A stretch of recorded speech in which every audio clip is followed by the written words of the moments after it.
Dentro del ámbito del estudio de pruebas no paramétricas, empecemos por definir que cuando hablamos de pruebas no paramétricas o de estadística no paramétrica, entendemos pues este conjunto de técnicas que no tiene ningún supuesto distribucional acerca de los datos poblacionales, es decir, no tenemos ninguna idea previa o no necesitamos probar que nuestros datos provienen de una población con cierta distribución.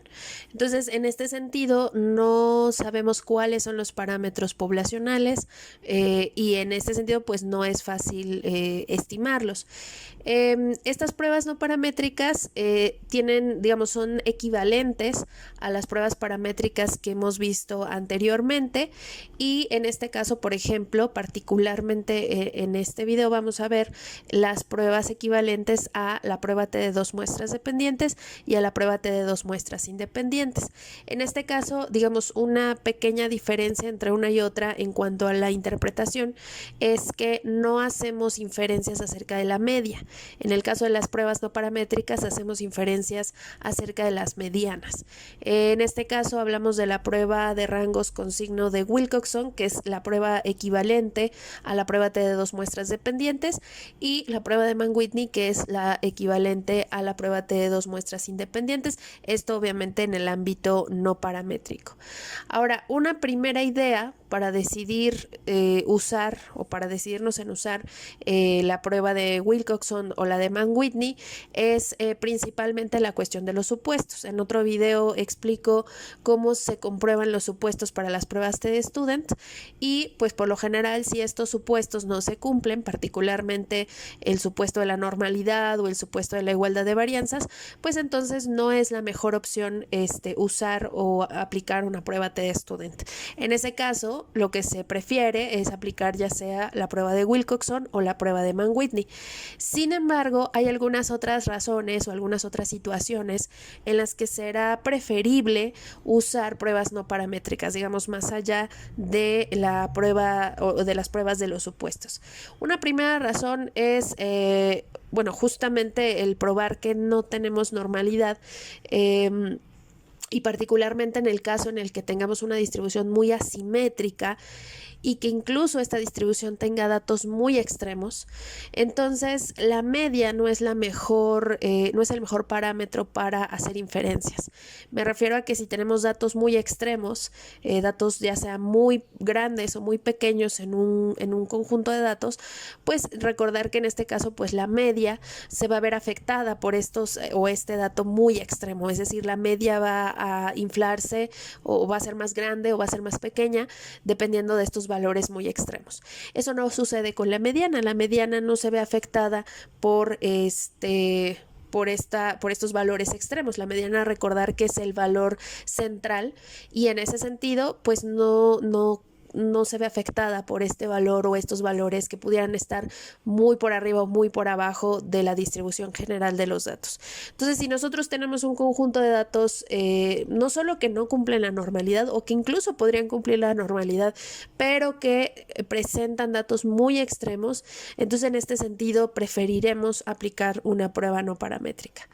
Otro escenario para aplicar pruebas no paramétricas es el tamaño de la muestra. Ciertamente, aunque la prueba TD-Student está pensada para muestras pequeñas, hay ocasiones donde una muestra demasiado pequeña podría no estar cumpliendo el supuesto de la normalidad o el supuesto de la homogeneidad de varianzas.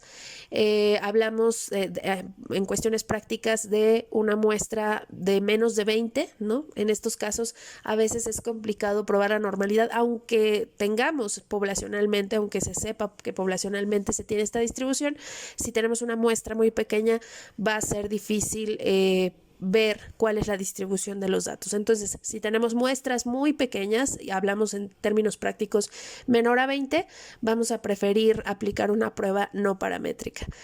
Otro escenario es cuando nuestros datos no son estrictamente numéricos, sino más bien estamos hablando de una variable ordinal.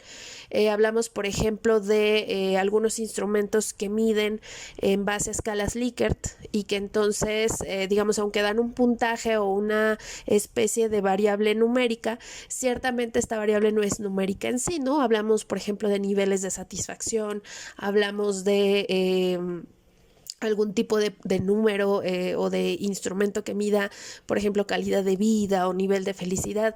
Este tipo de cuestiones o de constructos no observables, pues en muchas ocasiones se miden con instrumentos y esos instrumentos pues intentan llevar a una medida numérica estas variables que en sí no lo son. Y en ese sentido es que muchas variables se pueden considerar más bien como ordinales en lugar de numéricas. Entonces, si tenemos una variable que más bien la podemos pensar como ordinal, pues será preferible aplicar una prueba no paramétrica, aunque pareciera numérica, ¿no? Aunque pareciera incluso continua. Entonces, digamos, si yo veo que no se cumplen los supuestos, digamos, estoy en el escenario donde no se cumplen los supuestos, estoy en el escenario donde tengo un tamaño de muestra muy pequeño, menor a 20, o estoy en el escenario donde tengo datos extremos, es decir, tengo datos que salen de la distribución o que están muy alejados del total o de la gran mayoría de los datos. O estoy en el escenario donde mi variable no es en sí numérica, sino más bien a lo mejor proviene del uso de una escala Likert. En todos esos casos, preferiré, digamos, si estoy en uno u otro caso, preferiré la aplicación de una prueba no paramétrica. Decíamos, en el caso de la prueba TD-Student de muestras dependientes, que recordar esa prueba en términos muy sencillos, tiene como objetivo comparar las medias en dos muestras dependientes, que en términos muy prácticos es básicamente comparar medias entre un antes y un después. Entonces, si yo tengo esa misma inquietud, quiero revisar si efectivamente hubo diferencias o no entre un antes y un después, pero estoy en alguno de los escenarios anteriores, entonces preferiré aplicar la prueba de Wilcoxon. Esta prueba, así como todas las pruebas o casi todas las pruebas paramétricas, no paramétricas, usan rangos, es decir, estas pruebas no ocupan los datos originales, sino que los datos originales los acomodan, ¿no? Y les asignan un número de acuerdo a la posición. Este número es justamente el rango y en este caso de los rangos, pues justamente esa es la razón porque en muchas ocasiones las pruebas no paramétricas se dice que no son tan confiables, justo porque no se están usando los datos originales, sino que se están usando estos rangos, ¿no? Entonces, en muchas ocasiones y en paquetes estadísticos, digamos, la salida de los paquetes tienen por ahí la cuestión de rangos, ¿no? Suma de rangos o promedio de los rangos, y es justamente porque se ocupan este tipo de datos para hacer las pruebas. Esta prueba de Wilcoxon pues, fue publicada en 1945 por justamente Frank Wilcoxon y justamente las hipótesis que presenta son muy similares a las hipótesis de la prueba TD-Student de muestras dependientes. Sin embargo, aquí pues más bien estamos comparando medianas, ¿no? Entonces, como hipótesis nula estableceremos que las medianas son iguales, mediana antes y después, ¿no? Mediana antes a lo mejor de alguna intervención y la mediana después de una intervención, o la mediana en un momento del tiempo y la mediana en un segundo momento o en una segunda medición. Como hipótesis nula estableceremos entonces que no hubo cambios de las medianas, ¿no? Las medianas permanecieron iguales. Y como hipótesis alternativa tenemos tres opciones, pues que la diferencia de las medianas es mayor a 0, que esto se puede interpretar también como que la mediana inicial es mayor a la mediana final, y en ese sentido hablaríamos de un decremento, ¿no? Una disminución de la mediana. En el segundo caso, que la diferencia de las medianas sea menor a 0, se puede interpretar como que la mediana inicial es más pequeña que la mediana final, o dicho de otra manera que hubo un incremento, ¿no? Hubo un aumento de las medianas. Y como última alternativa tenemos el establecimiento de que las medianas simplemente son diferentes, ¿no? Es decir, de alguna manera cambió la mediana entre la medición inicial y la final, pero no sabemos exactamente cómo. Entonces, para ver el uso o cómo se aplica esta prueba de Wilcoxon en SPSS, vamos a tratar de responder esta pregunta donde queremos ver si hay diferencia de la mediana en el nivel de glucosa entre el inicio del estudio y al año del estudio con 90% de confianza. Si vamos a nuestra base de datos, pues vamos a ir a analizar pruebas no paramétricas, vamos a usar cuadros de diálogo antiguos y aquí vamos a seleccionar dos muestras relacionadas. Analizar pruebas no paramétricas, cuadros de diálogo antiguos y 2 muestras relacionadas. En este caso, la ventana que nos presenta SPSS es muy parecida a la ventana que obtenemos cuando queremos ejecutar una prueba T-Student de muestras dependientes, con la diferencia de que en esta parte de abajo ya viene seleccionada que se va a hacer una prueba de Wilcoxon. Entonces, en este caso hablamos del nivel de glucosa. La pregunta era acerca del nivel de glucosa. Digamos, ahorita la estamos aplicando así, pero pues presuntamente la estamos aplicando porque o no se cumplieron los supuestos, o tenemos datos extremos, o hay un tamaño de muestra pequeño, o hay algún otro escenario en cuestión de la variable numérica. Entonces elegimos la glucosa al inicio del estudio, luego la glucosa en ayunas al año del estudio, y eso sería todo. Vamos a dar en aceptar. Y de igual manera, para decidir con cuál hipótesis me quedo, lo que tenemos que observar pues es justamente nuestro valor P. De primera instancia nos aparece pues una tabla descriptiva justamente como mencionaba, con algunas operaciones con los rangos, y la tabla en la que aparece el valor P es esta segunda tabla donde tenemos este punto 722. Entonces de igual manera vamos a tomar la decisión con los mismos diagramas o con la misma idea de si el valor P es más chico que alfa, entonces voy a rechazar H0 y quedarme con la hipótesis alternativa. En este caso no es así. Si recordamos, el nivel de confianza que vamos a usar es 90%, eso significa que alfa vale 0.10. Ciertamente este punto 722 no es menor que alfa, es mayor. Entonces en este caso no vamos a rechazar la hipótesis nula y concluiríamos entonces que no existe diferencia o no se presenta una diferencia de las medianas del nivel de glucosa entre el inicio y al año del estudio.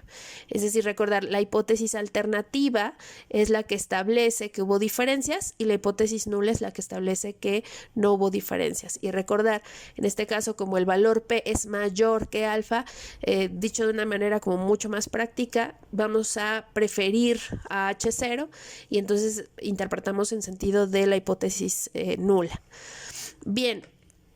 Ahora, en el caso de la prueba T de muestras independientes, recordar que el objetivo de esta prueba es comparar las medias entre dos grupos, pero estos grupos ya los pienso como independientes, en el sentido que a lo mejor quiero comparar medias de alguna variable numérica entre hombres y mujeres, o entre personas que hacen ejercicio y personas que no hacen ejercicio, etcétera, etcétera, ¿no? Ya estoy pensando en grupos de individuos, pero que estos grupos están formados por diferentes personas. Ya no es el mismo grupo medido antes y después. Esta prueba de Mann-Whitney justamente lleva el apellido de las dos personas que lo realizaron. En este caso, Donald Whitney fue alumno de Henry Mann y esta prueba surgió como resultado de la tesis doctoral de Donald Whitney. Esta prueba pues también tiene hipótesis muy similares a la prueba T de muestras independientes. Como hipótesis nula se establece la igualdad de medianas. Como hipótesis alternativa, pues que la mediana del grupo 1 es mayor a la mediana del grupo 2, o bien que la mediana del grupo 1 es menor que la mediana del grupo 2, y finalmente pues simplemente que son diferentes las medianas. Recordar que en un proceso de pruebas de hipótesis yo no voy a hacer o a realizar todos estos contrastes, solo voy a elegir una de estas hipótesis alternativas y particularmente SPSS muestra la hipótesis alternativa de diferencias, ¿no? Entonces el contraste que hacemos es o las medianas son iguales o las medianas son diferentes, y esa es toda la comparación que se hace. Ahora, para ver cómo puedo aplicar esta prueba de Mann-Whitney, vamos a preguntarnos si la mediana del nivel de glucosa es diferente entre mujeres que consumen alcohol y mujeres que no consumen alcohol. En este caso, recordar que es diferente de la prueba anterior y diferente de la prueba de muestras dependientes porque no es el mismo grupo medido dos veces, sino que son dos grupos formados o conformados por diferentes individuos. Entonces, en este caso, para hacer esta prueba, vamos a ir a analizar pruebas no paramétricas, cuadros de diálogo antiguos, pero en esta ocasión vamos a elegir dos muestras independientes. De igual manera que en el caso anterior, la ventana que obtenemos es una ventana muy parecida a la ventana que nos arroja SPSS cuando le pedimos la prueba T de muestras independientes. En este caso nos pide la variable de prueba, que en este caso vamos a usar la glucosa al inicio del estudio. y la variable de agrupación en este caso pues es justamente el si consume alcohol o no, la vamos a agregar aquí y recordar que tenemos que definir quién va a ser mi grupo 1 y mi grupo 2 en base a la codificación que tenemos en esta variable. Esta variable de toma de consumo de alcohol está codificada como 0,1. 0 representa a las mujeres que no consumen alcohol y 1 a las mujeres que sí consumen alcohol, entonces podremos ponerlo así, 0 y 1. Le damos en continuar y notar que ya está activada la instrucción de que va a realizar la prueba de Mann-Whitney. También la vamos a encontrar así como U de Mann-Whitney. Vamos a darle en aceptar y recordar que el nivel de confianza que vamos a utilizar es 95%. Entonces, en ese sentido, alfa tomaría el valor de 0.05. Y de igual manera, en esta prueba tenemos una tabla de estadísticas descriptivas donde de igual manera presentan algunas operaciones con los rangos. Y nuestro valor P va a estar aquí abajo, es este 0.350, y de igual manera lo que hacemos es comparar el valor P con alfa. En este caso, de igual manera que en el caso anterior, el valor P es mayor a alfa es 0.05, entonces 0.350 es mayor.